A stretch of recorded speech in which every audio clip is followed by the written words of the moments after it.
Hai Sobat Pintar, balik lagi bersama saya Chris di Duit Pintar. Yang namanya ekonomi kan kadang bisa naik, kadang bisa turun. Berikut juga kalau misalnya nih, kita terjadi masalah keuangan sehingga kita nggak sanggup untuk lanjutin bayar asuransi kita.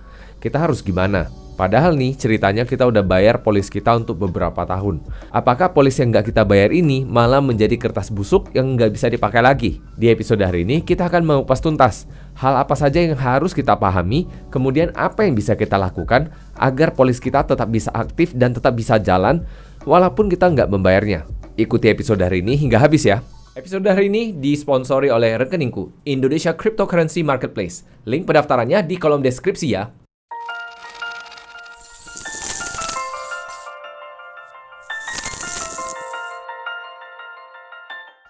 Seperti biasa nih, sebelum memulai, BPJS-nya dulu dong.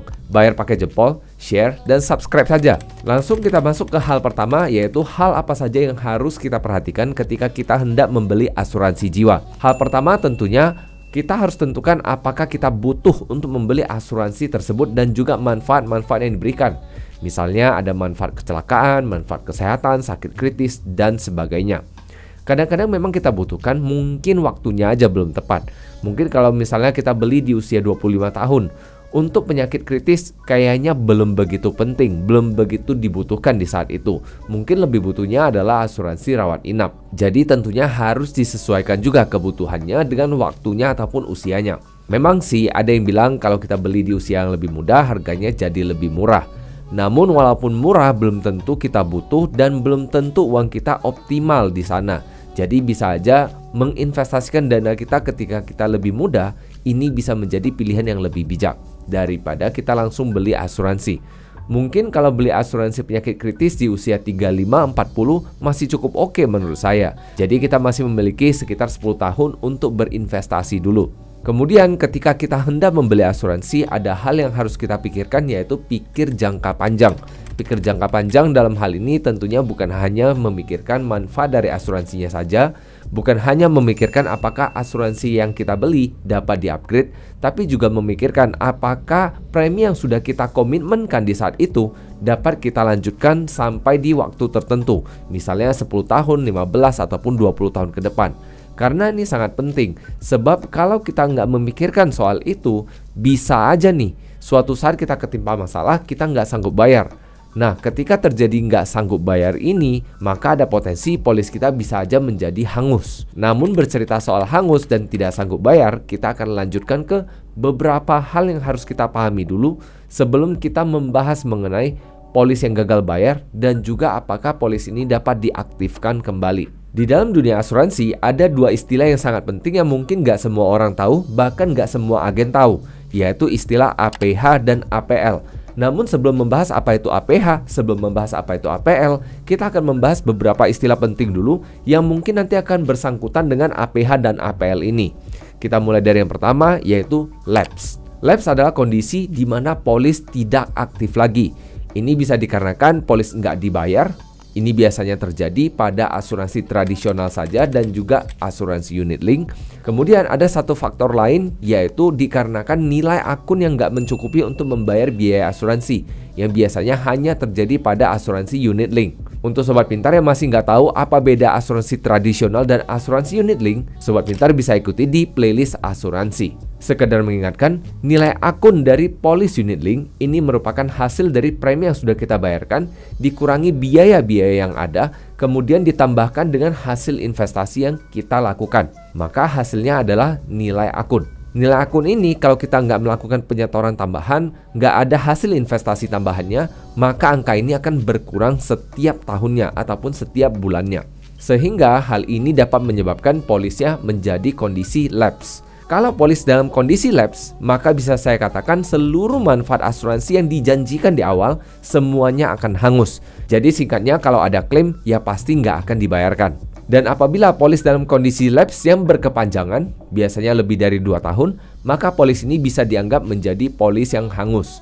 Nggak ada nilainya dan nggak bisa dipulihkan kembali. Oleh karena itu, kita akan masuk ke istilah yang kedua, yaitu pre-existing conditions, yang mana ini akan berhubungan dengan istilah yang ketiga nanti. Pre-existing conditions adalah kondisi kesehatan yang dimiliki sebelum kita masuk asuransi. ini adalah yang general, yang umum orang-orang ketahui. Namun pre-existing conditions akan diberlakukan kembali apabila polis kita mengalami lapse. Karena ketika polis kita mengalami lapse, kita akan mengaktifkan kembali polis kita dengan istilah reinstatement. Dan ketika kita melakukan pemulihan kembali polis kita, maka polis ini nanti akan dikenakan pengecekan dari pre-existing conditions tadi. Jadi kalau misalnya ada pre-existing conditions, misalnya ada klaim penyakit tertentu di masa asuransi sebelumnya, maka bisa aja penyakit-penyakit ini akan dikecualikan. Jadi contoh misalnya sudah masuk asuransi XYZ dan sudah pernah klaim katakan kencing manis dalam waktu 2 tahun terakhir, maka misalnya akan dilakukan pengaktifan kembali polis ini, bisa aja penyakit kencing manis ini akan dikecualikan oleh pihak asuransi. Sehingga dalam hal ini, pre-existing conditions akan berlaku juga. Oleh karena itu, sangat dihimbau untuk kita tetap membayarkan polis kita selama kita masih mampu. Kalau kita nggak mampu, itu gimana? Nah, kita akan bahas nanti di akhir episode hari ini. Namun di sisi lain, mungkin ada orang-orang yang berpikir, Chris, kalau misalnya saya tetap bayar nih, nggak pernah putus, lalu ini gimana nih? Kondisinya seperti apa? Maka ada satu kondisi tambahan yang dinamakan dengan incontestable period. Incontestable period banyak orang juga nggak tahu, bahkan banyak agen yang nggak tahu istilah ini. Incontestable period sesuai dengan namanya, artinya adalah periode di mana pihak asuransi nggak bisa menyangkal akan terjadinya klaim, ataupun mereka nggak bisa membatalkan proses klaim ini. Ini biasanya diberlakukan setelah polis melewati masa tertentu, biasanya sekitar 2 tahun. Jadi biasanya ada beberapa klausul yang dikecualikan di bawah periode tersebut, dan kalau misalnya sudah melewati periode tersebut, maka ini juga akan di-cover. Contoh, ada beberapa perusahaan asuransi yang mengecualikan klausul bunuh diri di bawah 2 tahun. Kalau misalnya terjadi bunuh diri di bawah 2 tahun, ya klaimnya nggak dibayarkan. Tapi kalau misalnya sudah melewati 2 tahun, maka yang namanya bunuh diri juga di-cover. Nah, hal-hal ini memang tidak pernah dipromosikan dan cenderung agak disembunyikan. Namun, Sobat Pintar perlu ketahui juga akan hal tersebut. Nah, Sobat Pintar bisa ketahui hal ini tentunya dari baca polisnya. Memang baca polis agak ribet sih, jadi kalau misalnya Sobat Pintar ada hal-hal yang nggak ngerti, tulis saja di kolom komentar. Jadi singkatnya, incontestable period adalah periode di mana perusahaan asuransi nggak bisa nolak untuk membayarkan klaim dari manfaat asuransi yang kita miliki. Lalu balik lagi nih, saya kasih contoh lainnya. Misalnya polis kita yang sudah kita jalani selama 3 tahun, nggak pernah telat bayar dan nggak pernah lapse. Tiba-tiba nih terjadi masalah ekonomi dengan kita, sehingga kita harus terpaksa nggak bayar asuransi kita, sehingga polis kita menjadi lapse. Maka yang terjadi adalah incontestable period tadi akan dimulai lagi dari nol. Jadi dianggap belum pernah terjadi ataupun belum pernah berlaku incontestable period tadi. Dan periode ini akan dihitung dari nol sejak polisnya diaktifkan kembali, bukan sejak kita kirim dokumen ke perusahaan. Karena biasanya dari kirim dokumen hingga diaktifkan kembali ini butuh beberapa waktu pula. Ini tergantung setiap perusahaan pasti memiliki kebijakan tersendiri. Ada yang mungkin 5 hari, ada yang mungkin 1 minggu, ada yang mungkin 3 minggu dan seterusnya. Jadi kalau Sobat Pintar masih bingung nih, apakah ini ada di polis Sobat Pintar atau enggak? Tanyakan langsung ke agennya atau langsung ke CS perusahaannya. Biasanya akan cenderung dibantu. Lalu balik lagi ke case awal kita tadi. Kalau misalnya nggak sanggup bayar, ini gimana? Jadi sebenarnya pada umumnya di polis asuransi yang kita beli, baik asuransi tradisional maupun asuransi unit link, itu memiliki fitur yang dinamakan dengan APH maupun APL. Apa itu APH? Apa itu APL? Saya jelaskan satu persatu.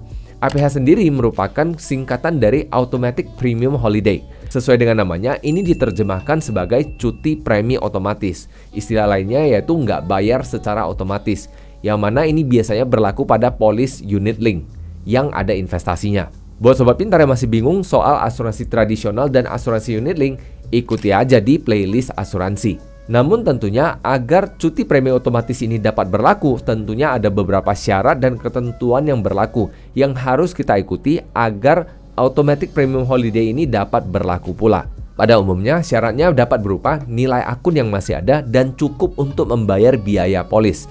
Jadi dalam hal ini kita harus pastikan nilai akunnya tetap ada. Kita harus pastikan nilai dari dana kita yang ada di polis kita itu nggak nol. Kalau nol sudah pasti ini nggak bisa dilakukan. Hal yang kedua adalah melewati masa waktu tertentu, misalnya 3 tahun, 5 tahun, 7 tahun, atau tahun-tahun tertentu yang mana ini sudah ditentukan di dalam polis kita.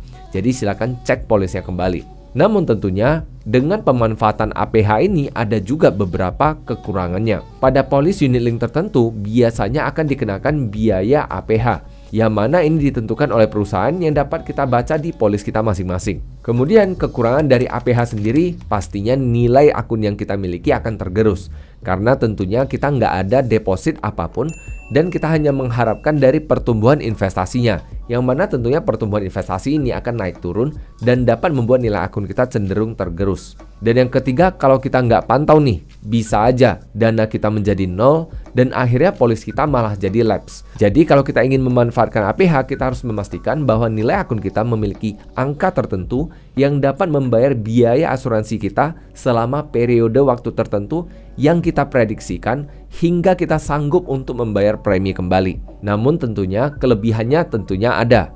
Dengan kita memanfaatkan manfaat APH ini, maka polis kita paling enggak ya tetap berlanjut, enggak dalam kondisi yang tidak aktif. Sehingga artinya kalau misalnya terjadi klaim di masa APH ini, klaim akan tetap dibayarkan walaupun nanti akan dipotong premi-premi yang belum terbayarkan ataupun hutang-utang biaya asuransi minimalnya. Jadi singkatnya, APH adalah fitur yang diberikan perusahaan untuk memberikan kita keleluasaan untuk menunda pembayaran kita dengan catatan kita masih memiliki nilai akun untuk membayar biaya asuransi yang ada. Tentunya ini bukan hal yang disarankan dan ini bukan hal yang dipromosikan oleh para agen, karena ini hanyalah ekstra keleluasaan agar nasabah dapat bernafas sedikit kalau terjadi kesulitan keuangan. Yang kedua yaitu APL ataupun Automatic Premium Loan. Sesuai dengan namanya, ini artinya pinjaman premi otomatis. Yang artinya kalau misalnya kita memanfaatkan manfaat ini, maka tentunya kita akan meminjamkan dana untuk membayarkan premi kita. Tentunya dengan pinjaman ini, perusahaan akan mengenakan bunga yang biasanya cenderung lebih tinggi daripada bunga bank. Dan ini jumlah bunganya tergantung dari setiap perusahaan. Silakan tanya perusahaannya sebelum memanfaatkan manfaat ini. Pada umumnya, dengan pemanfaatan APL ini, tentunya polis kita masih akan tetap aktif. Namun tentunya jumlah pinjaman yang kita gunakan untuk membayar polis kita akan dikenakan bunga tertentu, yang mana tentunya bunga ini akan cukup mahal. Dan biasanya jumlah pinjaman ini ada batasan jumlah dan batasan waktunya. Jadi harus perhatikan dan tanyakan kepada perusahaan masing-masing. Namun tentunya agar sobat pintar nggak salah kaprah nih, APL ini tentunya hanya berlaku di produk asuransi tradisional tertentu yang ada ketentuan ataupun kriteria tertentunya. Tentunya sudah pasti asuransi tradisional yang memiliki nilai tunai dan juga ada beberapa asuransi tradisional yang memiliki dividen ataupun bonus. Nah, kalau misalnya nih sobat pintar belinya asuransi tradisional dan ternyata memiliki dividen ataupun bonus, sobat pintar daripada memanfaatkan APL ini, sobat pintar bisa ambil dividen ataupun bonusnya untuk bayar premi yang ada. Jadi nggak kena bunga. Karena dividen dan bonus yang ada ini adalah dana ekstra yang bisa kita gunakan, yang bisa kita tarik kapan saja, dan ini juga tergantung pula dari apakah polisnya memang ada fitur tersebut. Kebetulan polis tradisional yang saya beli ada fitur tersebut, ada fitur dividen dan juga fitur bonusnya. Namun tentunya saya nggak jualan asuransi ke sobat pintar silakan cari tahu sendiri. Nah, sobat pintar kan udah tahu nih, ada fitur APH dan APL. Kalau misalnya nih terjadi kesulitan bayar, ini harus gimana? Jadi ada beberapa alternatif yang bisa dilakukan. Yang pertama saya lakukan dulu adalah saya cek dulu ke polis saya. Saya cek apakah saat ini di polis saya ini ada dana yang bisa saya tarik untuk bayar premi yang ada. Jadi dengan cara seperti ini paling nggak polis kita masih aktif. Karena pada jenis-jenis polis tertentu, kalau kita memanfaatkan APH ataupun APL, ada saja beberapa fitur yang akan dihilangkan ataupun tidak diberikan ataupun dibatalkan dikarenakan memang ada persyaratan tersebut, yaitu tidak boleh memanfaatkan APH ataupun APL. Jadi cek dulu nilai akun ataupun dividen dan bonusnya. Kalau misalnya ada, ditarik dulu untuk bayar. Itu adalah hal pertama yang dapat dilakukan. Kalau misalnya memang enggak mencukupi, hal kedua yang bisa dilakukan tentunya hubungi agennya ataupun hubungi perusahaannya, ceritakan kondisinya, dan tanyakan apakah ada manfaat APH ataupun APL. Kalau misalnya ada, silakan kirimkan permohonannya kepada agen ataupun perusahaan agar dapat dibantu proses APH ataupun APL-nya. Tentunya kita juga harus lebih jeli, tanyakan lebih detail, misalnya perhitungkan berapa lama dari dana kita dapat membayarkan biaya asuransi kita. Ini terutama untuk yang unit link. Kalau untuk yang APL ataupun yang tradisional ini cenderung sedikit lebih leluasa. Kalau ini harus tanyakan kepada perusahaan lebih detail, kira-kira dapat digunakan berapa lama dan bunganya berapa banyak. Lalu setelah selesai semuanya, setelah badainya berakhir, setelah kita mampu bayar kembali, silakan bayarkan kewajibannya kembali. Bayar preminya, bayar bunganya kalau misalnya ada, terutama untuk APL, dan silakan lanjutkan polisnya kembali. Namun ada satu lagi alternatif yang dapat dilakukan Sobat Pintar. Misalnya Sobat Pintar ingin mengurangi beban biaya asuransi terutama untuk asuransi unit link, Sobat Pintar bisa mengurangi beberapa manfaat-manfaat yang kurang penting di waktu tersebut. Misalnya nih, katakan Sobat Pintar waktu itu di usia 28. Dan ternyata setelah Sobat Pintar ngecek polisnya, ada beberapa manfaat yang mungkin menurut saya terlalu cepat untuk dibeli. Misalnya asuransi sakit kritis. Saya nggak mengatakan asuransi sakit kritis ini nggak penting, tapi ini kurang diprioritaskan pada usia muda, terutama untuk keluarga-keluarga kita yang memang nggak ada histori penyakit kritis. Jadi Sobat Pintar kalau ingin tahu lebih banyak soal sakit kritis, Sobat Pintar boleh cek di episode sebelumnya juga, di mana saya bahas panjang lebar apa saja yang harus dipertimbangkan sebelum membeli asuransi sakit kritis. Dan dengan mengurangi beberapa manfaat-manfaat yang menurut saya kurang diprioritaskan di usia tersebut, bisa aja Sobat Pintar dikurangi beban biaya asuransinya, sehingga nilai akun yang ada dapat hidup lebih lama untuk polis kita.